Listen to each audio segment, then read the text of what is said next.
It was on Friday night that the second mate had the watch climb up the rigging to look for the man he had seen on the mainmast. For the next 5 days, it was the main topic of conversation, but except for Williams, Tammy, and myself, no one seemed to take it seriously. Maybe I should include Coin too, since he still insisted that there was a stowaway on board. As for the second mate, I believe he was starting to realize that something strange and hard to explain was happening. Still, I think he had to keep his ideas and guesses mostly to himself. Tammy also told me something else, showing how much the second mate was troubled by what he had seen. He had asked Tammy for every detail he could remember about the man we saw near the log reel. The second mate didn't laugh it off or make jokes. He took it seriously and asked many questions. I think he was getting close to the only possible conclusion, but honestly, it was a conclusion so strange that no one would want to believe it. It was on Wednesday night, after those 5 days of talking, that something new happened, something that brought more fear to me and the others who believed. Of course, I can understand that those who hadn't seen anything would find little to be afraid of in what I'm about to tell. Still, even they were puzzled and maybe even a little scared. The event itself was simple. Just one of the sails came loose, but certain details made it feel very strange. Strange, that is, to those like Tammy, the second mate, and me, who knew more about what was going on. And intakes 7 bells had rung, and then one more. It was near the end of the first watch, and our side was getting up to take over from the mate's watch. Most of us were already up and dressing. Suddenly, one of the apprentices from the other watch poked his head through the port side doorway. "The mate wants to know who tied down the Four Royal last watch," he said. "Why does he want to know that?" one of the men asked. "The left side is blowing loose," said the apprentice. "He says whoever tied it has to go up and fix it once the watch changes." "Oh, does he?" The apprentice repeated the question. Plummer yawned, stretched, and started dressing. "Let me think," he said, scratching his head while reaching for his trousers. "Who tied the Four Royal? Why, the ordinary seaman, of course." "Who else? That's all I needed to know," said the apprentice, and left. "Hey, Tom," Stubbins called. "Wake up, you lazy boy. The mate wants to know who tied the Four Royal. It's come loose." "Loose?" he said. "There's not even much wind. I tucked the rope ends in properly." "Maybe one of the ropes was old and snapped," Stubbins said. "Either way, better hurry. It's almost 8 bells. A minute later, the bells rang. We all headed to the back of the ship for roll call. After names were called, I saw the mate lean toward the second mate and say something. Then the second mate called out, "Tom." "Yes, sir," Tom replied. "Were you the one who tied the Four Royal last watch?" "Yes, sir." "Then why is it loose?" "I don't know, sir." "Well, it is. You'd better climb up and tie it properly this time." "Yes, sir," said Tom, and went forward with the rest of us. When he reached the forerigging, he started climbing slowly up. I could see him quite clearly because the moon was bright, though it was getting old. I walked over to the weatherpin rail and leaned on it, watching him while I filled my pipe. The other sailors, both those on watch and those off duty, had gone back into the forecastle. I thought I was alone on the main deck, but a minute later I realized I was wrong. Just as I was about to light my pipe, I saw Williams, the young cockney, come out from the other side of the deckhouse. He turned and looked up at Tom, who was still climbing steadily. I was surprised to see him, since I knew he and 3 others were in the middle of a poker game. He had already won over 60 pounds of tobacco. I think I was about to shout and ask why he had left the game, but then something stopped me. I suddenly remembered my first talk with him. He had said sails always blew loose at night. I remembered how strangely serious he had been about those words, and at that moment fear came over me. I suddenly realized how odd it was that a sail would come loose, especially in such calm, clear weather. Even a poorly tied sail shouldn't do that. I wondered why I hadn't thought of it before. Sails don't come undone when there's no wind, the sea is calm, and the ship isn't moving much. I stepped away from the rail and started walking toward Williams. He clearly knew something, or at least had an idea about something that I didn't understand yet. And up above, the boy was still climbing, but climbing to what? That was what frightened me most. Should I tell someone what I knew or suspected? But who would I tell? They'd only laugh at me. Williams turned to me and spoke. God, said Williams. It started again. What has? I asked, though I already knew what he meant. The sails, he said, and pointed toward the fore royal. I looked up quickly. The whole lee side of the sail had come loose, starting from the middle outwards. Below it, I saw Tom. He had just reached the top-gallant rigging. Williams spoke again. We lost 2 men the same way, on the way out. 2 men, I repeated, shocked. Yes, he said shortly. I don't understand, I said. No one ever told me that. Who was there to tell you? He replied. I didn't answer. His question barely registered with me because I was thinking again about what I should do. I feel like going aft and telling the second mate everything I know, I said. He's seen something himself that he can't explain, and I can't stand this anymore. If he knew everything, don't be stupid, Williams interrupted. He'll just say you're a bloody fool. You better stay right here. I hesitated. He was probably right, and I really didn't know what the best thing to do was. I was sure there was danger up there, even though I couldn't explain why. But I felt it strongly, like I could already see it happening.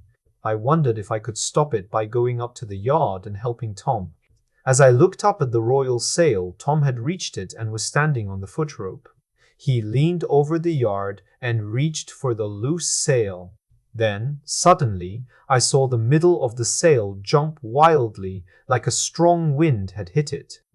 Blimey! Williams started to shout in surprise, but he stopped just as suddenly. In an instant, the sail had whipped over the backside of the yard and knocked Tom right off the footrope. My God, I shouted. He's fallen! For a moment, everything blurred.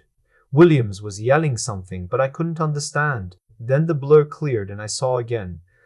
Williams was pointing. I saw something black swinging under the yard. He shouted again and ran for the fore rigging. I only caught the last part, the gasket. I immediately understood. Tom had grabbed one of the gaskets as he fell. I ran after Williams to help get him down safely. I heard running feet below us and the second mate shouting, asking what was going on. But I didn't answer. I needed all my breath to climb. I knew some of the gaskets were old and weak, and if Tom didn't grab something stronger soon, he might fall straight down. I reached the top quickly and climbed over it. Williams was already far ahead.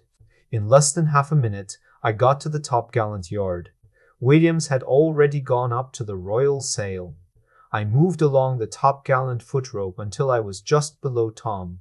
I shouted to him to let himself drop down to me and that I would catch him.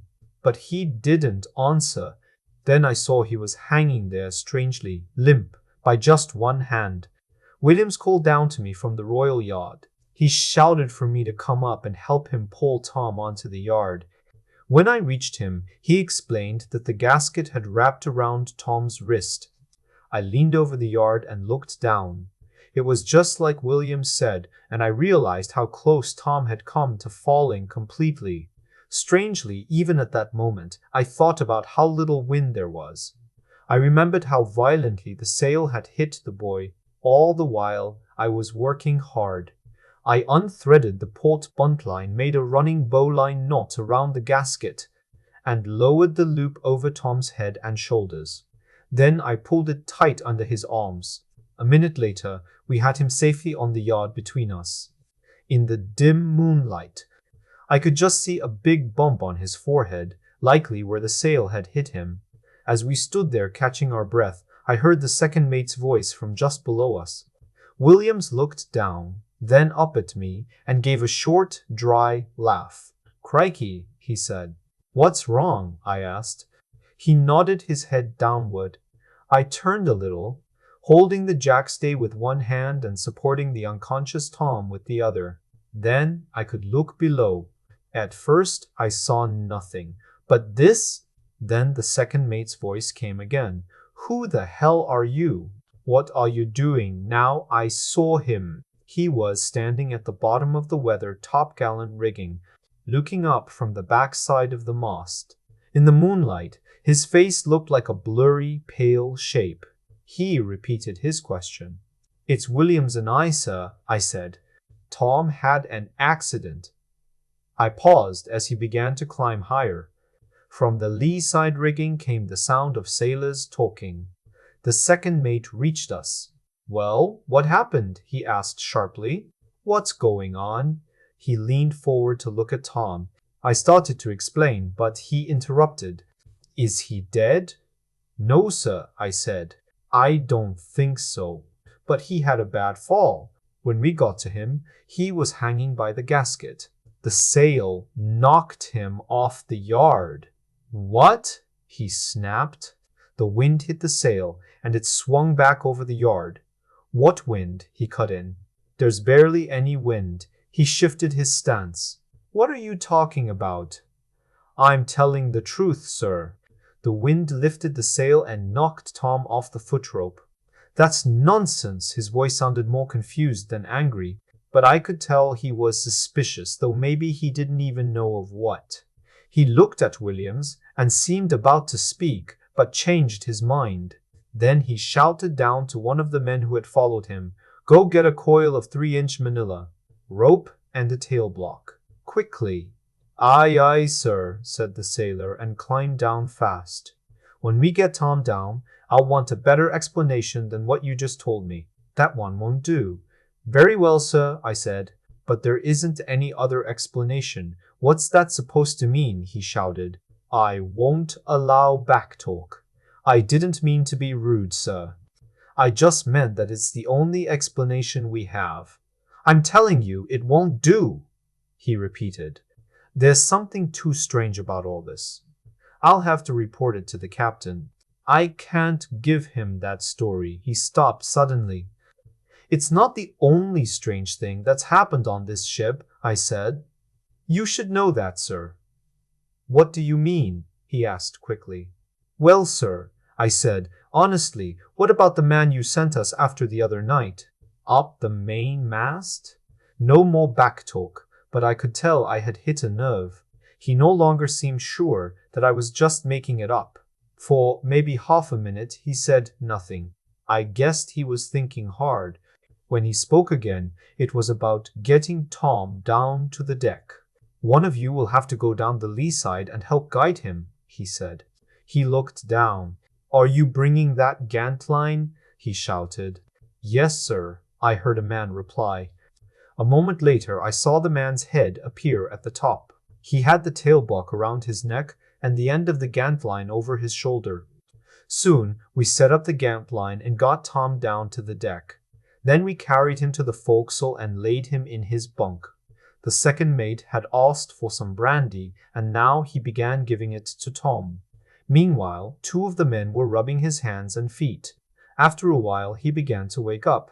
Soon, after a short fit of coughing, he opened his eyes and looked around in confusion. Then he grabbed the edge of his bunk and sat up slowly. One of the men helped him stay steady, while the second mate watched him closely. The boy swayed as he sat up and held his head. "Here," said the second mate, "have another drink." Tom coughed a little and then spoke. "Wow, my head really hurts," he said. He touched the bump on his forehead again and then looked around at the men by his bed. "What's going on?" he asked, sounding confused and like he couldn't see us well. "What's going on?" he asked again. "That's exactly what I want to know," the second mate said seriously. I haven't been sleeping while there was work to do, have I? Tom asked, nervously looking at the men. He's gone silly, I think, one of the men said aloud. No, I replied, trying to answer Tom. You've had. Stop that, Jessup, said the second mate, cutting me off. I want to hear what the boy says himself. He turned back to Tom. You were up at the Fore Royal, he said. I don't know if I was, sir, said Tom, confused. He didn't understand what the second mate meant. But you were, said the second mate, sounding annoyed. The sail was blowing loose, and I told you to tie it. Blowing loose, sir? Tom repeated slowly. Yes, blowing loose. Don't you understand? Suddenly, Tom's face lit up as he remembered. Oh, yes, sir, he said.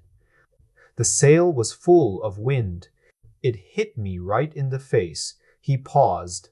I think, he began, then stopped. Go on, said the second mate. Say it. I don't know, sir, said Tom. I don't understand. He hesitated again. That's all I remember, he said quietly and touched the bump on his head again, as if trying to recall more. In the short silence that followed, I heard Stubbins speak. There's hardly any wind, he said, confused. The men around us murmured in agreement. The second mate didn't speak. I looked at him, curious. I wondered if he finally saw that there was no clear explanation for what had happened. Maybe now he was linking it with the strange thing about the man up the mainmast. I think he was, because after staring at Tom with doubt, he left the forecastle, saying he'd ask more questions in the morning. But when morning came, he didn't. As for telling the captain, I doubt he did. If he did say anything, it must have been casual, because we never heard another word about it, although we kept talking about it ourselves. As for the second mate, I still don't fully understand how he acted when we were up on the yard. Maybe he thought we were playing a trick on him, or maybe he still partly thought one of us was, connected to the earlier strange event. Or maybe he was just trying to deny what he was starting to believe, that there really was something unnatural and terrifying about this ship. Of course, these are only guesses. Then, right after this, more strange things started to happen.